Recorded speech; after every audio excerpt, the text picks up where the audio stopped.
오늘 하나님의 주권에 대한 신비, 하나님의 주권에 대한 신비라는 제목으로 같이 말씀을 나누도록 하겠습니다. 하나님의 주권에 대해서 계속해서 사도 바울은 강조를 하고 있습니다. 그래서 9장 전반부 어저께 나눈 말씀에서도 하나님의 주권을 강조합니다. 구원에 있어서 하나님의 절대적인 선택에 대해서 얘기하죠. 선택을 얘기하면 거꾸로 선택하지 않은 사람들, 하나님이 버린 사람들, 유기했다고 할 수 있죠. 하나님이 내버려 두신 자들에 대한 얘기를 안 할 수가 없는 겁니다. 그렇기 때문에 하나님에 대한 주권을 강조하면 반드시 이와 같은 질문들을 하게 되어 있다는 거예요. 모든 것이 다 하나님의 뜻대로 된다면 하나님이 마음대로 선택하시는 겁니다. 하나님이 구원하실 사람은 어차피 다 구원하시고, 하나님이 구원하지 않기로 결정한 사람은 다 하나님이 버리신다고 했을 때 하나님이 어떻게 우리가 죄를 지었다고 우리를 나무랄 수 있냐는 거죠. 하나님이 그 죄를 짓게 만들고 그냥 지옥 가게 만든 거예요.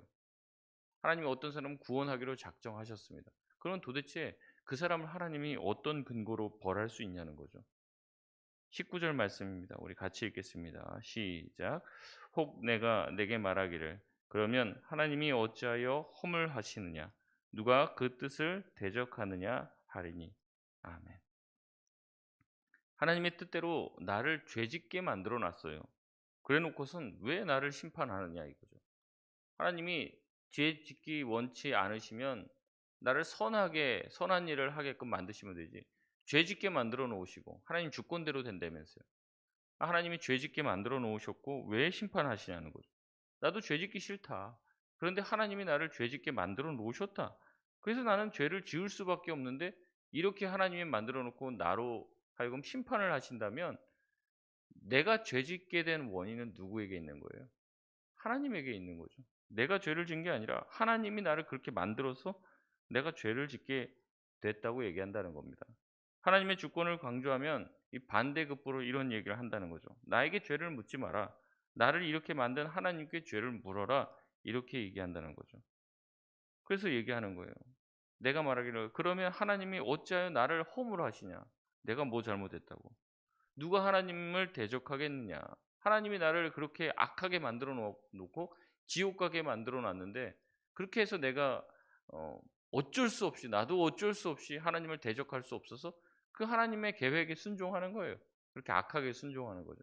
그래서 어떤 사람들은 가룟 유다도 사실은 하나님의 구원 계획에 놀라운 그 사명을 감당했대. 예수님 팔지 않았으면 어떻게 예수님이 우리를 위해서 죽으셨냐. 그러니까 위대한 사람이다. 뭐 이런 얘기를 이제 말 같지 않은 얘기들을 하는 거죠. 그래서 하나님이 그렇게 만드셨기 때문에 자기가 죄를 지을 수밖에 없고 그러니 하나님이 나에게 죄를 물을 수 없다라고 얘기하는 거예요. 지음받은 피조물은 자신이 지은 창조주에게 대들 수 없다는 거죠. 창조주가 나를 이렇게 만들었기 때문에 내가 이렇게밖에 할 수 없었다고 이야기한다는 거예요. 이에 대해서 사도 바울은 무엇이라고 대답합니까? 20절에 보면 이 사람아 내가 누구이기에 감히 하나님께 반문하느냐 지음을 받은 물건이 지은 자에게 어찌 나를 이같이 만들었느냐 하겠느냐 이렇게 말합니다.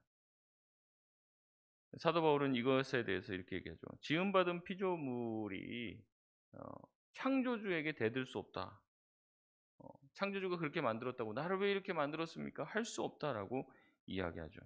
21절에서는요. 토기장의 비유를 통해 토기장이가 그릇을 만들 때 하나는 귀 쓸 그릇으로 하나는 천이 쓸 그릇을 만들 권한이 없겠냐고 묻습니다.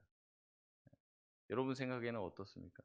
어떤 사람이 하나님 당신이 나를 죄인으로 만들어 갖고 내가 죄를 짓는데 그러면 나에게 뭐 문제가 있습니까? 하나님 당신에게 문제가 있지 않습니까? 이렇게 누군가 말했을 때 사도 바울은 얘기하는 거예요. 야, 이 사람아, 어떻게 피조물이 창조주한테 나를 이렇게 만들었다고 감히 말을 할 수 있냐? 그렇게 말할 수 없다라고 이야기한다는 거죠. 여러분 이게 대답이 되십니까? 여러분에게? 쉽게 납득이 되냐는 거죠. 여러분 이와 같은 바울의 대답은요. 수많은 오해를 불러왔습니다. 마치 하나님의 주권으로 모든 것이 다 이루어지니까 더 이상 말하지 말라라고 이야기하는 것처럼 들리기 때문에 그렇죠. 그래서인지 바울은요. 계속해서 22절에서 23절에 다른 질문의 형식으로 자신의 주장을 설명하고 하나님의 주권에 대해서 우리가 잘못 알고 있는 오해를 바로잡습니다. 먼저 22절에서 바울은요, 만일 하나님이 명하기로 준비된 진노의 그릇을 오래 참으심으로 관용하시고 23절에 영광 받기로 예배한 긍휼의 그릇에게 하나님의 영광의 풍성함을 알게 하신다고 해서 뭐가 문제가 되겠느냐라고 말을 합니다. 오늘 본문의 핵심이 바로 22절, 23절입니다. 하나님의 주권을 이해하는 중요한 키가 되는 거죠. 바울은 다시 한번 하나님의 주권을 강조해요. 하나님의 선택에 대해서 우리 피조물이 어떠한 말을 할 수 없다고 이야기하죠. 하지만 뉘앙스는 조금 다릅니다. 22절에 하나님께서는 진노의 그릇에 대해서 어떻게 대하신다고 했습니까? 오래 참음과 관용으로 대하기로 결정하셨다고 하죠. 여러분, 이게 이상한 거예요. 왜냐하면 진노의 그릇은요, 어떻게 해야 됩니까? 거기다 진노를 쏟아부으면 되는 겁니다. 잘못 만들어진 그릇, 깨버리기로 작정한 그릇은 깨버리면 되죠. 벌하면 됩니다. 근데 그렇게 하지 않으시기로 하나님이 주권적으로 결정하셨다는 겁니다. 진노의 그릇에 대해서 어떻게 하십니까? 자신의 주권을 사용하셔서 깨지 않으시고 오래 참으시고 관용으로 대하기로 결정하셨습니다. 그리고 그들을 기다리게 했다고 얘기합니다. 그들을 향해 오래 참으시고 지금 내려야 될 벌을 유보하시고 그렇게 하기로 자기의 주권을 행사하신다고 말합니다. 또한 그들 중에 몇을 불러내어 하나님의 인자하심과 긍휼하심의 그릇으로 그들을 바꿔서 하나님의 영광을 드러낸다 할지라도 우리가 무슨 말을 할 것이냐라고 얘기하는 거예요. 그러니까 하나님이 그들을 어떤 사람은 진노의 그릇으로, 어떤 사람은 긍휼의 그릇으로 만드는데 진노의 그릇을 만든 사람을 하나님이 그들에게 긍휼을 베풀어서 하나님의 긍휼하심의 그릇으로 바꿔서 하나님의 영광을 드러내고 하나님이 이렇게 인자하신 분이라는 것을 드러낸다고 할지라도 우리가 무슨 말을 하겠느냐는 거죠. 이는 하나님께서 죄를 조장하거나 사람을 악하게 만드는 것이 아님을 전제하고 있습니다. 사람은 누구나요, 스스로 자기가 죄를 짓고 죄를 범해서 모든 인류는 하나님의 진노의 그릇이 다 된 거예요. 하나님이 따로 진노를 베풀려고 하는 그릇을 만든 게 아니라 스스로가 다 그렇게 됐습니다. 그런데 하나님은 그 진노의 그릇에 대해서 어떤 생각을 가지고 계십니까? 그들을 당장 벌하지 않고 인내하시고 오래 참으시고 기다리시고 관용을 베푸시고 그들을 향해서 마땅한 벌을 내리지 않으신다고 얘기하죠. 그리고 그 중에 몇을 구원하여서 긍휼의 그릇으로 그들을 삼으시고 하나님의 위대하심과 자비하심을 선하심을 드러내려고 하나님은 계획하시고 자기 주권을 사용하신다는 겁니다. 이렇게 이해하시면 됩니다. 이 부분을 이제 팀켈러 목사님이 이렇게 얘기하는데요.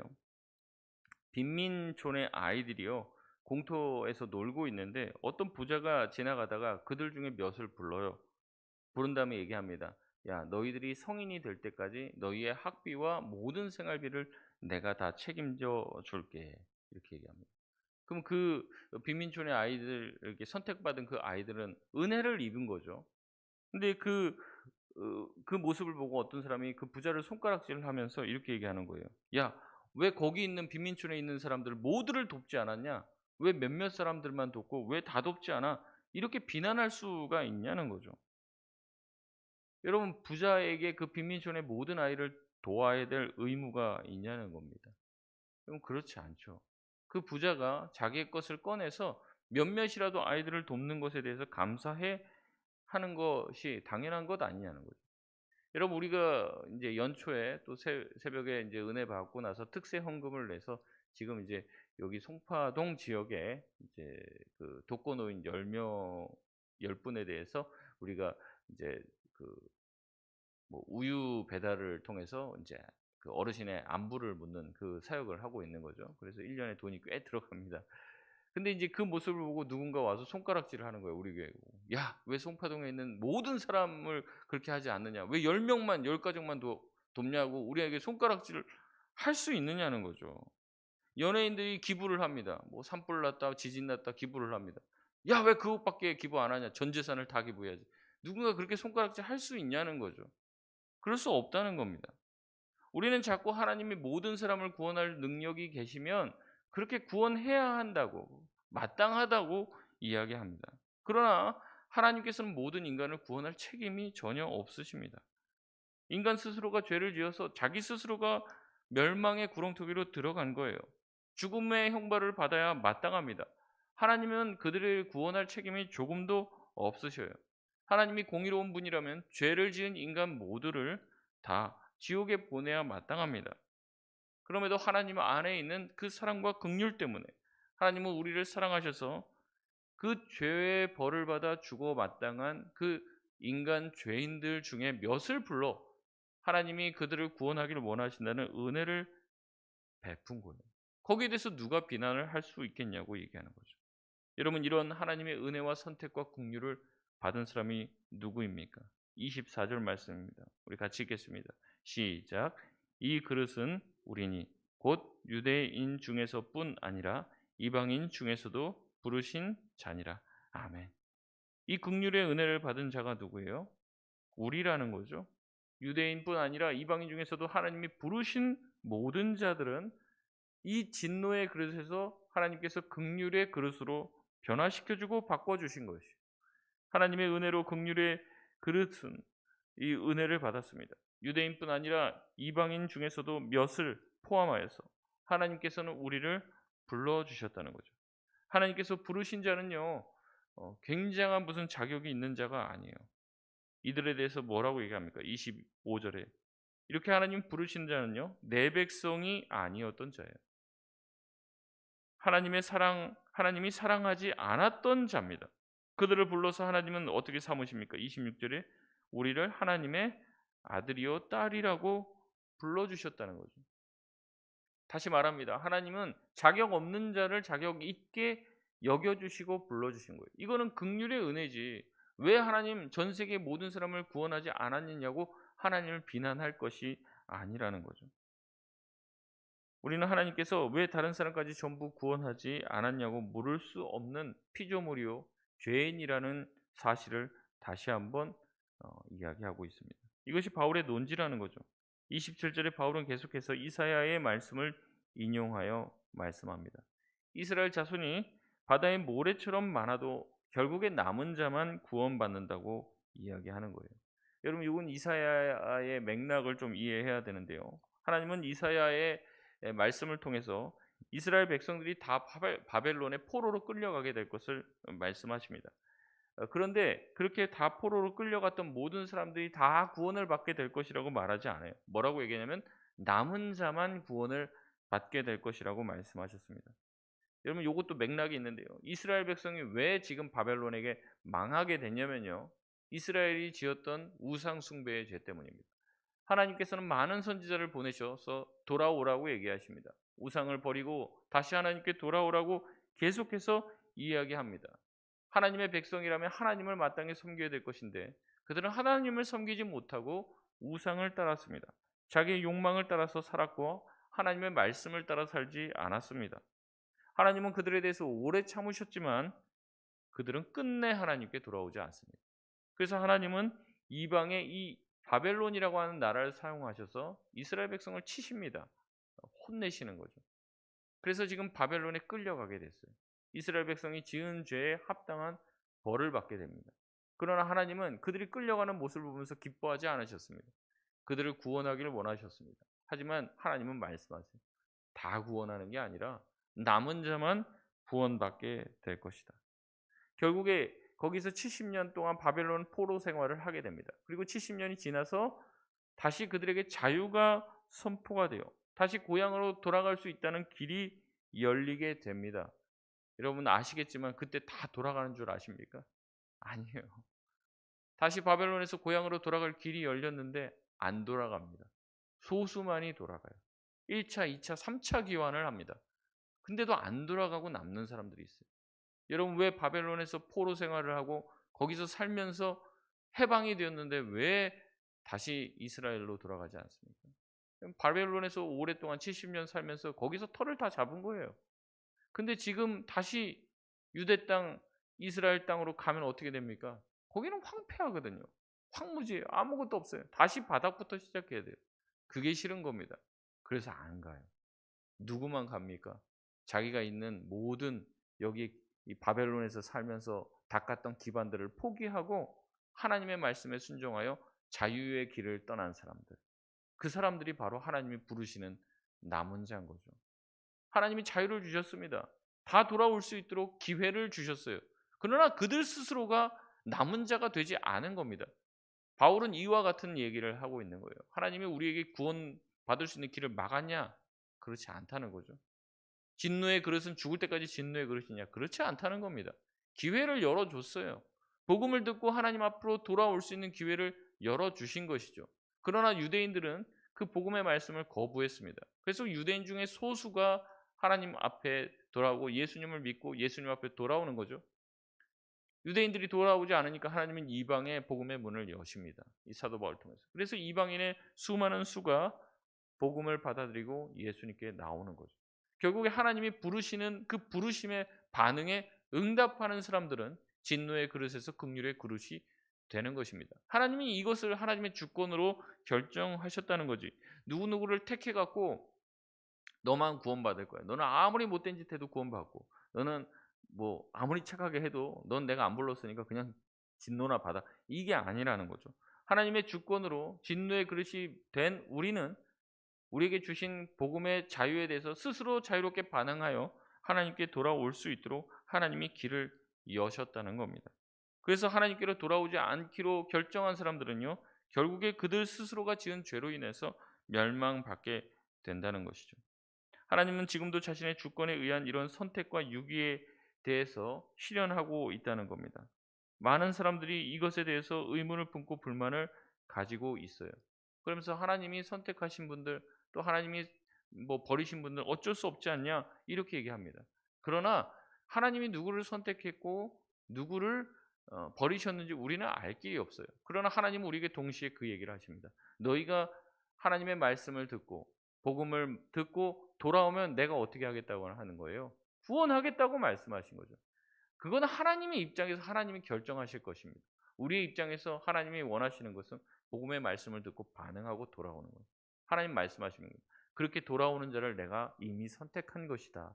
이렇게 말씀하고 있는 거예요. 하나님에 대한 불만과 원망을 가진 사람에게도 복음의 문은 닫혀 있는 게 아닙니다.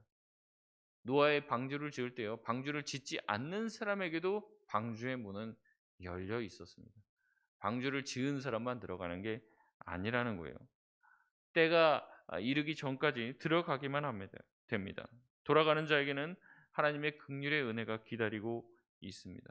그러나 끝까지 돌이키지 않으면 자신의 죄 가운데 그저 자기 자신이 진노의 그릇이었음을 증명하는 꼴이 되게 되는 거죠. 결국에 그들이 선택한 바대로 자유가 주어졌음에도 돌아가지 않고 바벨론이 여기가 좋사오니 이렇게 그렇게 남아 있는 사람들은 자기의 죄 가운데 빠져 하나님의 진노의 그릇으로 빚어져 갈 뿐입니다.